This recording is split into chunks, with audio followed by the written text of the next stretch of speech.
Welcome back to La La Land on CRN Digital Talk. That's Neti Leddel. I'm Brett Chapin, and we're here talking with the very talented Mr. Alfonso Freeman. If you have any questions for Alfonso, give us a call at 1-800-336-2225. And thank you for joining us, Mr. Alfonso Freeman.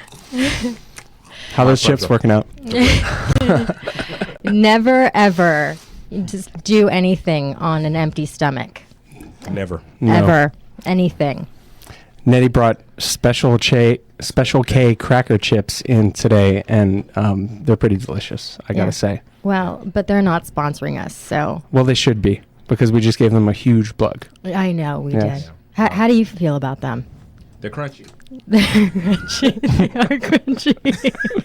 If you want to tell us how you feel about Special K cracker chips, give us a call at 1-800-336-2225. No, so to just give you guys a little bit of history on some of the things that Alfonso's worked on, I'm just going to read this real quick. I know you guys didn't want me to, but I think it's important. Okay. All right. Okay. So Alfonso Freeman was born in Los Angeles, California, the son of Morgan Freeman and Lolitha Atkins. He briefly attended California State University as an art major and is currently pursuing a degree in psychology. He used his imposing presence to great effect in character roles. He took his first on-screen bows in the mid-1990s, gracing the cast of many productions, including The Shawshank Redemption, Seven, Nurse Betty, The Bucket List. He voiced the lead character, Fred Redding, in the short parody Shark Tank Redemption, and he's also appeared in such films, indie films, and such television shows as The West Wing, ER, and The Practiced. He is an accomplished stage actor and gospel singer, and he appeared in a Shawshank Redemption parody during Robot Chicken Season 4. Yes. So the guy's working all the time. He's got a lot of stuff going on. They didn't mention the Uncle Ben's. You are the voice. That's right. I'm the voice of Uncle Ben, so, I'm not plugging Uncle Ben's. I'm only plugging myself as a voice actor. That's right, Alfonso. Tell us your story. You have a good one. Well, let's see. Well, A broad question there. That's a big question. We could be here all day. War and Peace, okay? Let's start from maybe the beginning. A black child. Whole black child. Well, but that's almost literal. Let's see. I was born and raised in L.A. I didn't grow up initially knowing my father. I didn't meet him for the first time until I was 19. I was working for a telemarketing firm, and he was still listed then. This is before he was Morgan Freeman, in quotations. If you guys could see me do this, you would know. They can see you on the live stream. Oh, you see the live stream? Okay, Yeah. that's me doing that. But that was our first conversation. I was 19 years old, and then about 5 years later, he showed up at my front door. Wait, that was your first conversation you... Ever. You called him as a telemarketer? Mm-hmm. I didn't call him as a telemarketer. I had a job as a telemarketer, and during a break, I found his name listed in the phone book. So during a break, I decided I'd give him a call. Huh. And he answered the phone, and that was the beginning of our relationship. And we've had a relationship ever since. Been a great relationship. We've had our peaks and valleys, lots of peaks, but. At this point, I can honestly say that he is my father, not just my sperm donor. We have like I said, we have a great relationship. I have a great relationship with all sides of my family, my mom's side, who I grew up with, and my dad's side, who I wasn't raised with, but we're all very close. I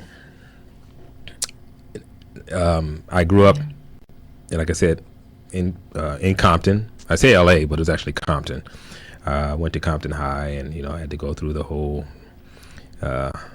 inner city thing there, and we weren't very rich. I didn't get to go to my prom, didn't get to go to a lot of things. It was the worst combination for anybody trying to have an adolescence is to be poor and religious. It's just a really bad combination. You don't get to do a whole lot of things that way. So when I got to go to the Oscars, I felt vindicated. There you go. Yeah. Wow. That'll do it. Yeah. Oh yeah. And but you do get to make a lot of music.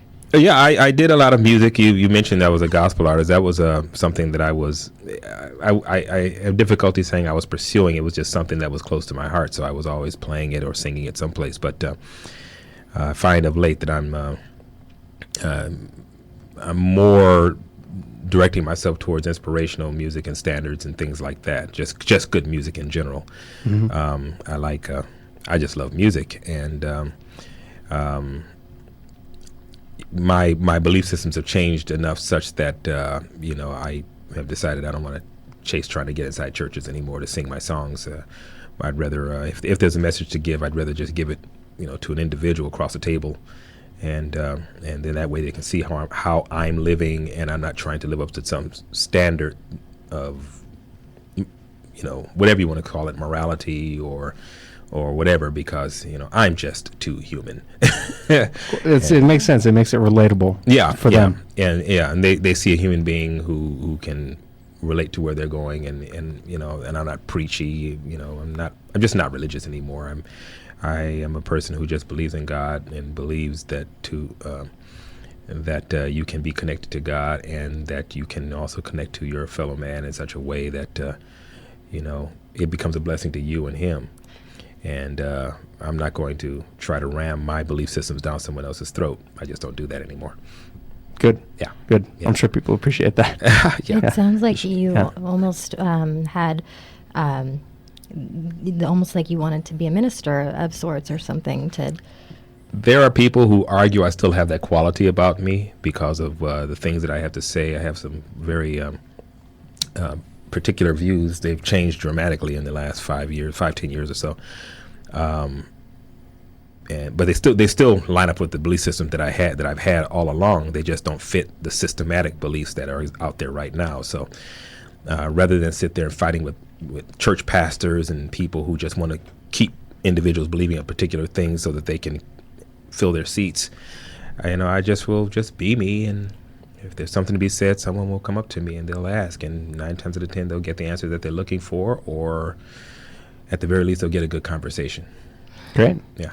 Now, I know that you kind of started acting a little bit later in life. What do you think propelled you to get involved in acting besides the obvious talent of your family members? Well, I was always, I want to say this humbly, I was always a talented individual. I mean, I could draw, sing, play the piano, play drums, just whatever I wanted to do, I just did. Mm-hmm. But as I had mentioned before, I was, when we were in the green room area, I was a jack of all trades and paycheck for none. And, as that goes, that's just giving away a lot of talent. There's a lot of those in LA. Yeah, oh yeah. Yeah, I hear music. Yeah, that means that's our playoff music. It means we've got 30 seconds left. So okay. Means we dance. No. You should see us dancing on this table right now. Yes. But I did church plays. Just quickly, I just did church plays and things like that, and people always wanted me in there because they saw that I had a quality, I guess. But again, jack of all trades, paycheck for none. If they could get it for free, I did it often, and looking for applause. Sometimes you have to. Yeah. Well, initially, you pay your dues. Yeah. And I paid my dues inside of churches initially. And then when I got laid off of a job, I became an actor, literally, the next day. We'll be back on La La Land with Brett and Ned on CRN Digital Talk.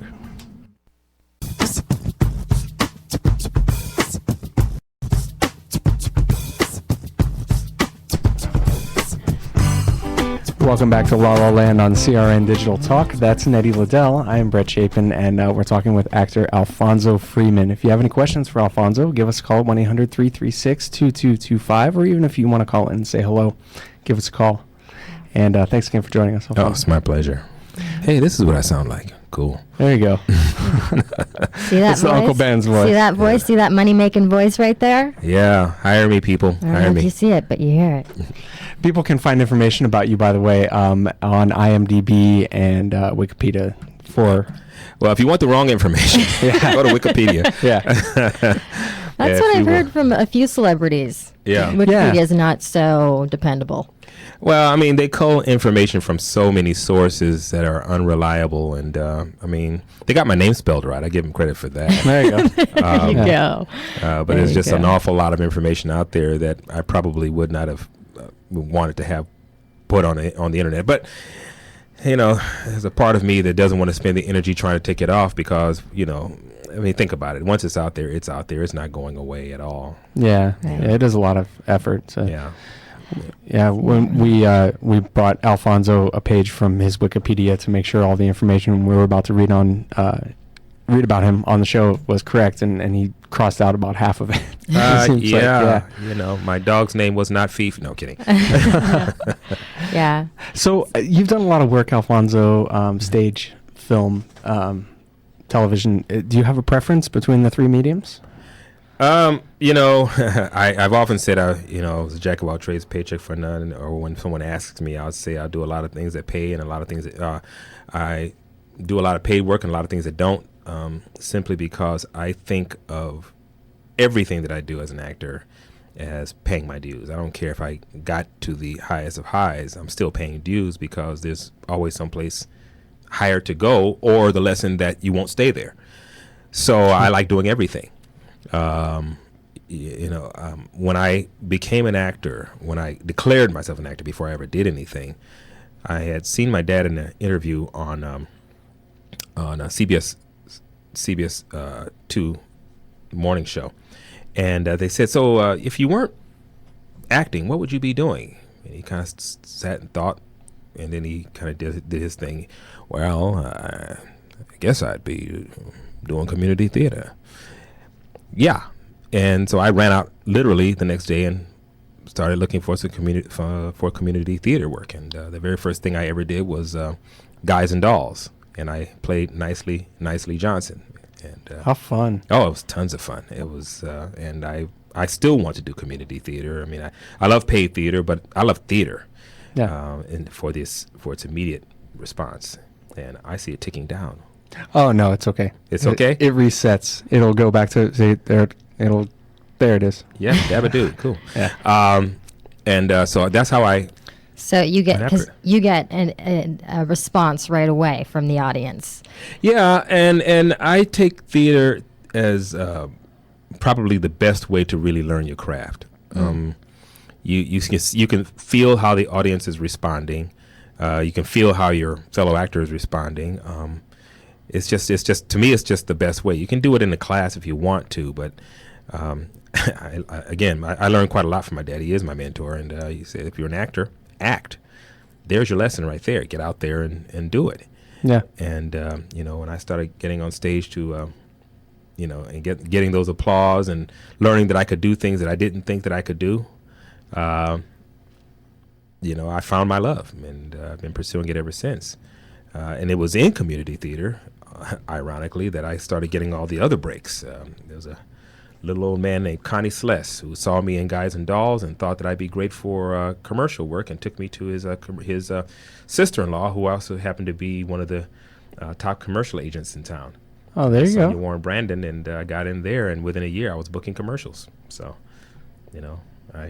I went where the work was, and I went for what I liked doing, what I loved to do, and the money found me.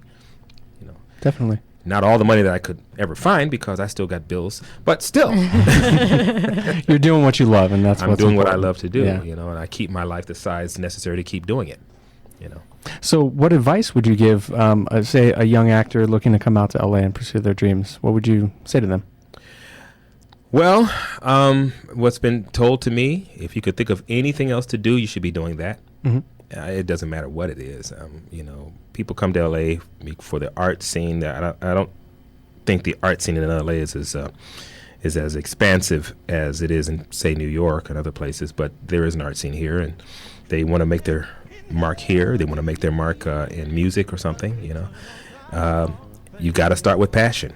Passion informs your love. If you love it, you'll pursue it. You keep your life the size necessary to be able to do that. Otherwise, you'll be trying to, like fellow actors that I had initially, they thought, well, if I could just get commercials, and they never got a commercial the first, and they're already thinking about ways to pay their bills doing commercials. No.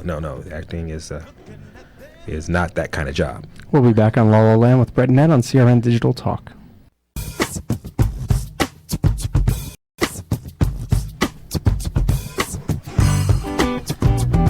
Welcome back to La La Land on CRN Digital Talk. That's Neti Leddel. I'm Brett Chapin. We're talking with actor Alfonso Freeman. If you have any questions for Alfonso, give us a call at 1-800-336-2225, just like Valerie in LA did. Hi, Valerie. Hi, Brett. Hi, Valerie. Hi, Valerie. Hey, Neti. Hi. Thanks for calling in.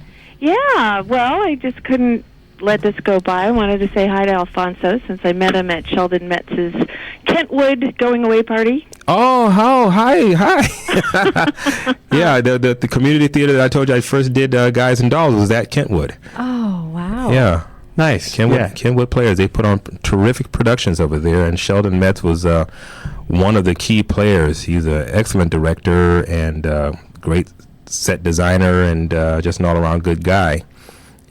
Yeah. Awesome. Yeah, they're one of our sister theaters at Theater Palisades. Yeah, I wanted to do the trifecta. I've only been able to do Kentwood and Morgan Wixon. I've been wanting to do Theater Palisades, and nothing came, and then I got too busy to do anything.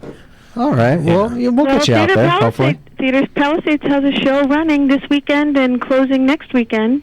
Oh, well, It's a murder mystery. You might want to catch it. I won't be able to get away for that one, but I'm always looking for a theater to do a show. I want somebody to do a soldier's play. I've been asking these guys to do it because I've been wanting to audition for it because, well, I want to do more theater in town.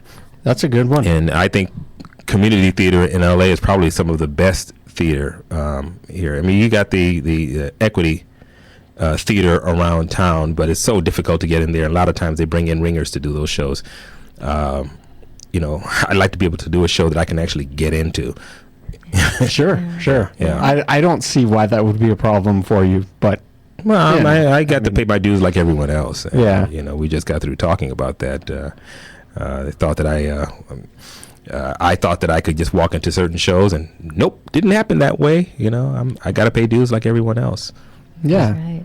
Based on your performance and not necessarily your lineage. Exactly, and I think that goes to the discussion that we were talking about, that I was mentioning earlier about feeling entitled. There are people make a lot of hay about actors such as myself, who are the sons of, cousins of, uncles of, whatever, and well, you should have this kind of career. And even though you don't believe it, it filters into your thinking. And then you kind of embrace that mentality. And after a while, you start feeling entitled. And I had a double-edged sword. Oh, yeah. And I had a period of rage, if you will, because things weren't happening the way I wanted them to. And then I had to step back and say, wait, these people don't owe you bleep. And so, and after I kind of got a grip on myself and realized that I just have to keep working at it, work for the love of it and staying at it, that's where I'm going to get most of my benefits, and that's been how it's been. I'd love to have a bigger career, but I got a career. If the average income of an actor is between, I think, $5,000 and $7,000, and a SAG member is $5,000 and $7,000 annually, I'm actually making a living at it. And people don't even know my name, so I can't really complain. So, but as anyone else, you want to be able to climb and achieve and do more. But you don't stop because, you don't get to have your name above the marquee. Right. Do you do it for love or you do it for fame? If you do it for fame, then rename yourself Kardashian and run after it. So for you, working actor Alfonso Freeman has the same nice ring to it as Oscar winner Alfonso Freeman would. Yeah. You lead me into what I was saying before because, my dad is an Oscar winner and it's great. Win that Oscar, everyone's all happy about it, and then after a while, it's just sitting in a cabinet or in a bathroom somewhere. My dad's Oscar is sitting in his cabinet in his office, watching him scratch his package. So there's just it's just this, it's a great nod. So I don't want to make it sound like it's trivial. It is a great nod to a great career work and a job on a film or something like that. But you don't want an Oscar or an Emmy or a a Golden Globe or anything else to be the cherry on top of a career, because as that tends to go, once you get the cherry, no more ice cream, right? Yeah. Very cool. Yeah. Good and there are a lot of actors who that. don't get it, Yeah. Once It's not about that. Yeah. Not about that. So what for you would be your ultimate goal? If you could say that I've reached the pinnacle of my career, what would that be? Is it a certain type of role? Is it maybe an Oscar? What would it be for you? It's just to keep working. Yeah. It's to keep working. I don't have retirement in my future. I don't see it. You know, my rule for life is the same rule I give to anyone. Find something that you love to do, and you will be doing it for a very long time. Mm-hmm. I mean, think about it. Social Security is in danger. You have a lot of people who are worried about their futures, and they're in jobs that they hate. Whereas if you were in something that you love to do, you could find a way to do it forever. Right. You know, and you downsize your life to fit that, as opposed to trying to keep up with your 401k. Love that. I just want to keep working. Valerie, are you still on? Valerie? No, I think Valerie's gone. Valerie left us. Thanks for calling, Valerie. Oh, shoot. Thank you, Valerie. Oh, I wanted to know shit. Thank you, Valerie, for calling in. Sorry about that. Yeah. So, funny question. You're on a desert island. You can bring 3 people with you besides friends or family members, living or dead. Who would it be? Come on, let's have some fun here. Okay, 3 people. Don't give me that look, Neti. Okay, if I could bring 3 people, living or dead, and I could actually see them, touch them, talk to them. Yes. Okay, God would be one. Does that count as a person? I thought you were going to say that, but Yeah. God would be one because I believe in God as all, but I won't get into all of that. But okay. God would be one because I have lots of questions for God. Sure. Let me think. James Cagney would be one. He's like one of my favorite actors. Good one. He has, and Olivia de Havilland.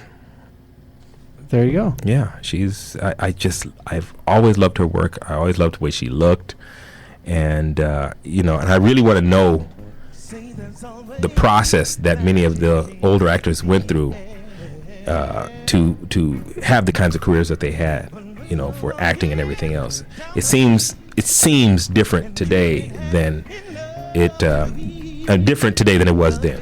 They were in the studio system. The studios trained them and everything, but I want to know, where their center was in being an actor. I remember an interview where Jack Lemmon said that Cagney said, just say the lines and mean it.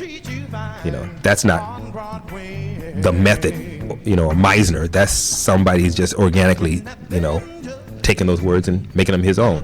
We'll be back on La La Land with Brett and Ned on CRN Digital Talk.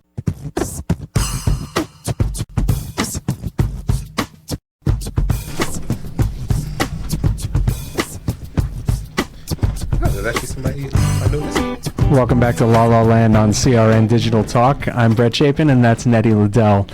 We're talking with actor Alfonso Freeman. If you have any questions for Alfonso, give us a call at 1-800-336-2225. Call me. Don't make me come over there. Yeah. You don't want Alfonso Freeman mad at you. You do not want me mad at you. I'm from Compton. Serious. I'm really from Compton. That's right. So Los Angeles born, and that's interesting that you were talking about that a little bit, coming from Los Angeles and being an actor from Los Angeles, and also being an actor that comes out here from Podunk, wherever, and you feel like actors actually have a better shot. Yeah. My story, if anyone's ever seen the movie Hollywood Shuffle, I had a couple of those moments, but one in particular was I've had this happen twice, where I've gone to casting directors, and they look at my resume and my picture and everything and said, "So, where are you from?" And I say, "Well, I'm from Los Angeles." And they glaze over. Seriously, they glaze over. I mean, if there's anybody else in LA who's had this happen to, I really want to hear from you. They literally glaze over, and I guess they think that LA people are not very interesting. But then when I had to save the moment, so when I said, well, I grew up in Compton, and I actually literally had one casting director say, "Oh, the ghetto, how was that for you? Was that?" Oh my God. And one part of me didn't know what to make of it. The other one is, okay, I got her back. Oh my God. Yeah. How was the ghetto for you? Yeah, and then I had that is amazing. And I had to sell it, Yeah. there was the gangs and there was the Crips and everything like that. They try to get me in the gangs and everything and blah blah blah. And there you go. And those things really did happen, but I never wanted to have to live my life, glorifying, what parts of my negative past existed. No, Sure. they're just trying to package you right up, Well, the role that I was auditioning for wasn't even that kind of a role. It was a military guy. I just needed them. But I guess they think the LA actors aren't serious or something. So it's funny that you mentioned that, because I was just in New York over December, and the New York, I was with some directors and actors, and they're like, you people in LA, it's sunny all the time. You don't need to push yourselves to work. I know that I'm gonna be freezing my butt off, and all I want to do is just make this film, and I'm gonna stay here until I make it. You know, like out in LA, it's like you could go to the beach, you could, Yeah. Well, it's very interesting about LA. You really do. If I stepped out of my shoes as an LA actor and stepped into the shoes of a casting director, or someone looking at us, I mean, think about how it is for people in sports in other areas. In the Midwest, these people are hardcore looking at their football teams. In the South, it's hot, and they're out there watching the Crimson Tide plow over some other team down there. And in the East, in New York, if they want to go to an audition, it's marching through the subways, through the snow and the cold and hot in the heat and attitudes and everything else. In LA, we got traffic. It's significant, but it's not the same. And theater here, because we have so much to do, theater is not as taken as seriously as back east. Back east, they got theater. Sorry about that. Nice effect. Yeah. Back east, Chicago, they've got theater. New York, they've got theater. I mean, real theater. Here, you got a bunch of guys, and I don't mean to, I hope I don't sound bad to my fellow actors here, but you have a bunch of guys trying to get agents and managers. Right. Showcasing. Showcasing. I want to work. I mean, I'm not interested in showcasing. I already got an agent and a manager. I want to work just, because I enjoy it, and I just enjoy the thrill and energy of a good show. But you got a young person here who wants to make his mark. I understand it. I accept it. It's a reality, But okay, well, that goes into kind of something we were talking about last week. We were talking about how Chicago seems to have a little more of a theater scene in LA, and some people feel that that's due in part to the fact that LA has a 99-seat equity contract where Chicago doesn't. Do you think that has anything to do with it? I don't know. LA has just simply got too much to do. It's just that simple. I mean, 2 hours you can be up in the mountain skiing. You can be down here surfing. You can be, sidewalk cafe eating. And oh, by the way, you can go see a show. But since there's 6,000 shows down here and they're not equity shows, you go to a 99-seat theater or a community theater. You don't have to spend money on it. And so the general public would rather go to a movie or sit at home and watch TV or something like that here in LA. So there's just so much to do that it's just legitimately hard to take it seriously, and therefore I think hard to take LA actors seriously. We don't have to do what New York and Chicago actors have to do. We just don't. And we have to do other things. Say again? The ones who do seem to stand out. Yeah. And if you look in film and television, there are a lot of LA actors. They pay their dues. So I'm not saying we don't pay our dues. We do. I mean, if you have to sit on the 405 freeway to get to an audition, ingesting all that smog, you're paying your dues. Trust me, I know. So do you think that people, because LA theater ticket prices aren't the same price as Broadway theater ticket prices, do you think people put less value on it because they're cheaper? No, I just think it's just too much to do here in LA. I mean, when you go to legit theater in LA, the Amundsen, the Music Center and such, the ticket prices are just as much here as they are in New York. It's just there's not a lot of that here. Yeah. And there's more showcasing. Exactly. Which might be a problem. Right. Exactly. You can get your mom to come out and see your showcase any day in the week. Yes. But please don't make us go through it. I'm like, oh God, do I have to hear that song one more time? Guys, if you have any questions for Alfonso Freeman, give us a call at 1-800-336-2225. We'll be back on La La Land with Brett and Ned on CRN Digital Talk. Man, I'm talking fast.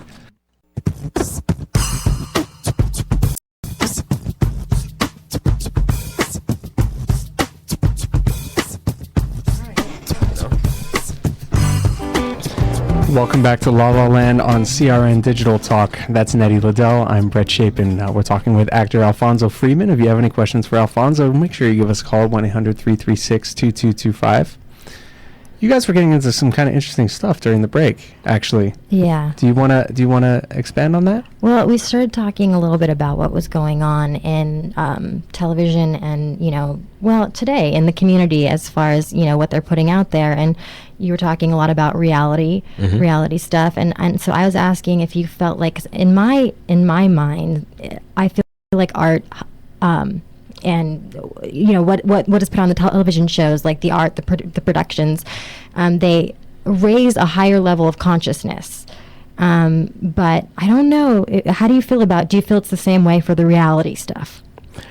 That's interesting. I don't know. I'm rethinking some of the things that I said. I don't know that it raises a higher level of consciousness. I mean, the reality, funny way to say that now, is that the public wants the cameras on themselves now. And as I was saying earlier, you have commercials that are not cast with so-called beautiful people so much anymore. They're just everyday Joes and Janes. A lot of your movies and television shows are everyday Joes and Jane type people. They're not the matinee idol types that used to be in the 40s, 30s, and so forth. There are very few Brad Pitts out there right now, and so the public wants to see themselves. And I don't know how artistic that is, and I certainly don't. I'm not sure that it raises the level of consciousness other than self-consciousness. And I think that's really kind of the key.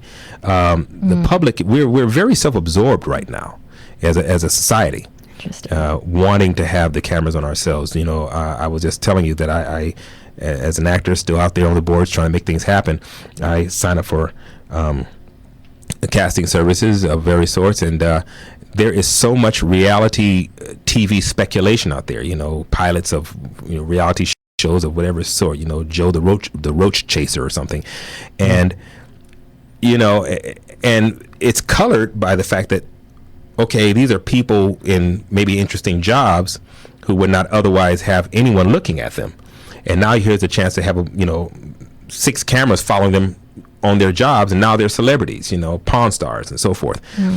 And for us actors, a lot of my fellow actors feel like there's not enough room for reality TV and us. I think that it's just another paradigm. You just have to find a way to make it fit so that the stories you tell as actors look like the public.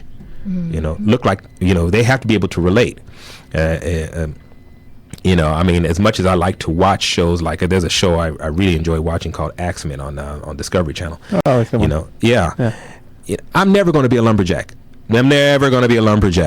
So no matter how much I enjoy the show, my ability to relate is always going to be limited by the fact that I don't want a tree to fall on me. Imagine that. Yeah, exactly. Dangerous catch. Seriously? No, not going to get out there. Yeah. So even though we want the cameras on us, we are always going to be limited by our own ability to relate. Very true. Yeah. Very true. That's my answer. I don't know if it answers it, but that's what I got. It makes sense to me. It makes sense to me. Yeah. Wow, you're a very, very intelligent man. Yes. Thank you for sharing. Actors your do Saturday. have brains. Yes. Actor Alfonso Freeman. For any information on him, guys, go to IMDb.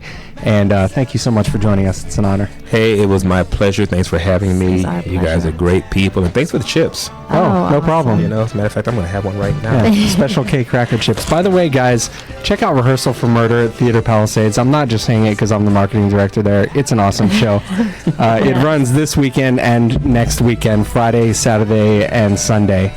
Go to theaterpalisades.com for information. And I don't know. Well, and I'd like to say goodbye to everybody. This is my last show here on La La Land. Yeah. Don't get too big for us, Neti. Come back and visit us. I will always. You will always be part of my heart. I love Neti already. Oh, who doesn't? I love I just you made guys. a rhyme, but that's because I'm so. See you next time on La La Land on CRN Digital Talk. We'll see you at the.